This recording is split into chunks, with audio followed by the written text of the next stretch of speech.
always good fun when we have Rochelle de Kock, editor of The Herald newspaper, joining us to take a quick look at what's happening on the front pages. Morning to you, Rochelle. Let's talk about the Witness first, if we could. We'll talk about The Herald in just a moment. And I am fairly certain, I would put good money on this. Yeah. We had this discussion last year here on eNCA. There's already a concern, the Witness says, with their headline, "Do not withhold results, schools are told." And without even reading the article, I can tell you this is all about school fees. Absolutely. Not being paid and marks being held back. This seems very unfair, but you've got to understand as well where the schools are coming from. Where do we land on this? Yes, absolutely. Good morning, Gareth and Tumelo. It's such a tricky one. You know, it's just that fine, balancing act, if I can use that word, because schools also need fees to be paid in order to continue and to be sustainable. But at the same time, we all know that parents have fallen on hard times, and many parents have not been able to afford perhaps to pay school fees.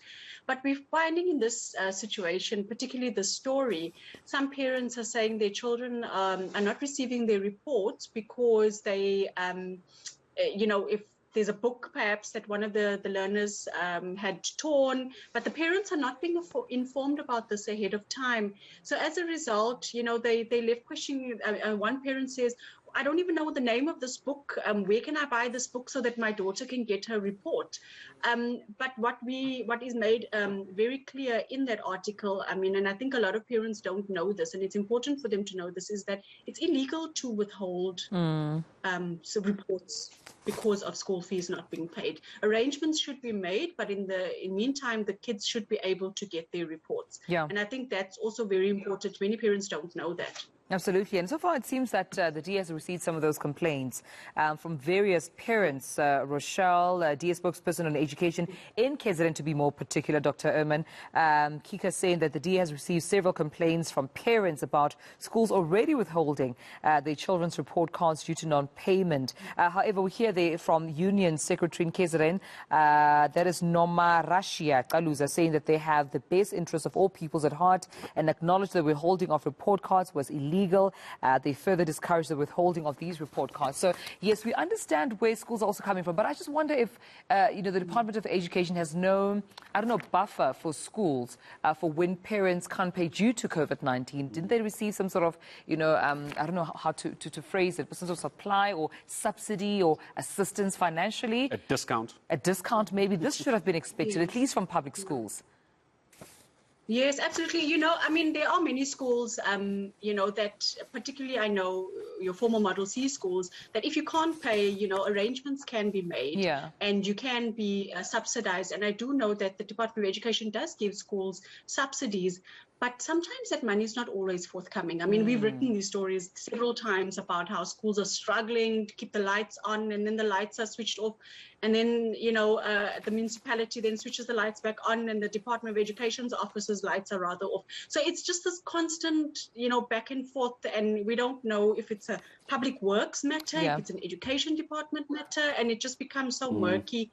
But yes, there are subsidies that are paid, but whether or not the amounts that are required are paid, and whether or not they're paid on time is a different discussion altogether. We'll talk about the Herald in a moment, but I just want to spend 30 seconds, if we can, Rochelle, just on the last story in the Witness, before we talk about your pick of the Herald as the editor. Bid to allow land expropriation without compensation failing. What's the highline takeaway for you on that? Look, we've known that this has been coming on for years, but I think what was interesting is I think the ANC had been depending on the EFF to back this, but the EFF has been very explicit in their reasoning that they are demanding nationalization of all land without compensation, and that the state be the sole custodian. So I think it's going to be a difficult one. I don't see the ANC sort of leaving this, taking this lying down. I think there's going to be ways that they're going to explore to try to push this through at some point. All right, let's take a look at the Herald quickly. And I know we're going to talk about the serious news of fraudster attorneys going AWOL, but it looks like utter chaos down in your part of the world at the moment. Why are we seeing streaking otters running around scaring residents? Very quickly on that. I don't know about streaking around. I think he was just taking a stroll down the suburbs and as checking things out. It's quite a Yeah, it's quite a big boy, and when residents, were quite shocked, and they were, taking pictures. I mean, they suspect it comes from the Barkens Valley. I mean, there's a big, what do you call it? A big natural sort of life there with dussies and otters and birds and all kinds of things. So I think they do escape every now and again just to check what's happening in the suburbs, and then they hibernate again. Yeah, checking the coast there, Rochelle. But, well, that's all the time we had with you, unfortunately. But, I mean, I see the story definitely about Mothotoane going AWOL before sentencing, but detectives arresting her and being named Answanapo at home and taking her to court. That picture you can find on the front page of the Herald as well. Also stories around George applying for 751 million rand in flood relief funding. Those stories on the front page of the Herald. Rochelle, always a pleasure talking to you. Thank you for your time this morning.